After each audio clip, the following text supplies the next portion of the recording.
Hello, my name is Tariana Battle, and I will be conducting a research presentation of The Age of Walmart by Jane Collins, made in 2019. I will first introduce myself. I am pursuing an undergraduate degree in global affairs with a concentration in global governance, and I will also introduce the author who created this article, who is also currently a professor at the University of Wisconsin-Madison within the College of Agricultural and Life Sciences. She received her PhD from the University of Florida in 1981 in anthropology and a graduate certificate in Latin American studies. She has also conducted research for the University of Chicago Press and published books such as The Threads, Gender, Labor, and Power in the Global Apparel Industry, and also Both Hands Tied, Gender Welfare Reform and the Race to the Bottom, and the Low-Wage Labor Market with Victoria Mayer. The detail of the main argument is that Walmart contributes to the perpetuation of poverty and financial insecurity for its workers and showcases gender inequity and disadvantages for the working class under a capitalistic society. I will now go over the first main point, which is the negative effects of capitalism on American workers. Collins says that Walmart has become the template business for world capitalism and that the template it provides contributes to the insecurity of American workers. He connects this to Fordism, which is a production and consumption system. In this case, with Fordism, Henry Ford was able to ensure and guarantee that his workers would only be able to pay for his car solely, and that he will always get the money that he is giving, and alleviating any competition. Walmart does the same, and to continue that, they have not raised their pay or wages for over 20 years, according to the article, to preserve and guarantee customer and supply consumption. But this inhibits a basic human need, which is personal development.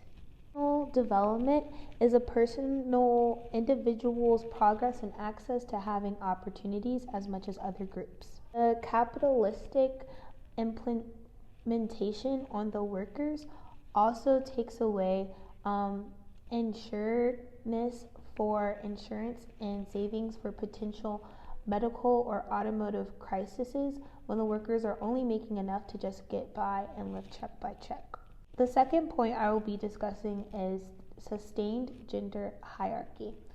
Collins talks about the case of Dukes versus Walmart, where over 1 million women suffered from sex discrimination due to power imbalance and potential gender bias of hegemony within communities of traditional roles.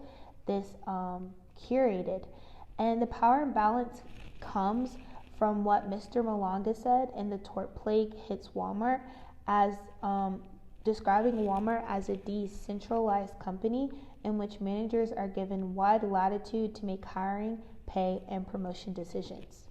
And when connecting this to gender bias, this can also be attributed to historical documents such as the Constitution and other writings that point out sex and gender bias within a comparative analysis of influencing factors and countermeasures of gender inequality in higher education, based on the comparison of mainland China and Hong Kong, China, and the impact of education level and economic freedom of gender inequality, panel evidence from emerging market. Third point is how the age of Walmart also discusses financial insecurity, with Walmart not only being inconsiderate to the American locals but also migrants.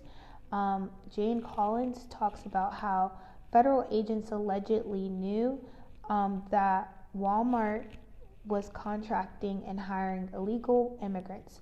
A number of immigrants have since fled suit, but they did this to exploit their immigration status to avoid paying them overtime, filing their taxes, or making required workers compensation contributions. It was also illustrated when Jane brought up the wages that the CEO of Walmart made while the workers made, such as the CEO making $17 million and the workers making $9.68 in America, 17 cents in Bangladesh and China, 23 cents in Nicaragua, and 46 cents in Indonesia. Not only this, but taxes, inflation, and also the Marxist thought of the working class and capitalistic society of maintaining the elite also provides and gives financial insecurity. It leads the people to be vulnerable to a lack of success, evolution, both circumstantially, environmentally, and thirdly, economically. Next to globalization and culture, where there is a social and monetary connection that connects people globally that accounts for the culture and fiscal state of economies disproportionately across the world due to the transnational corporation of not only Walmart but also other big businesses. This includes a cultural impact that also shapes a global identity by equal access to the internet and social media. Collins addresses the global concern by calling attention to the issue of the wage problem and that it needs an increase to both local, national, and international Walmart offices and plants instead of perpetuating the poverty of their workers. The political concern is not directly discussed, but with the attention of neoliberal policies, it is obvious that it needs reformation.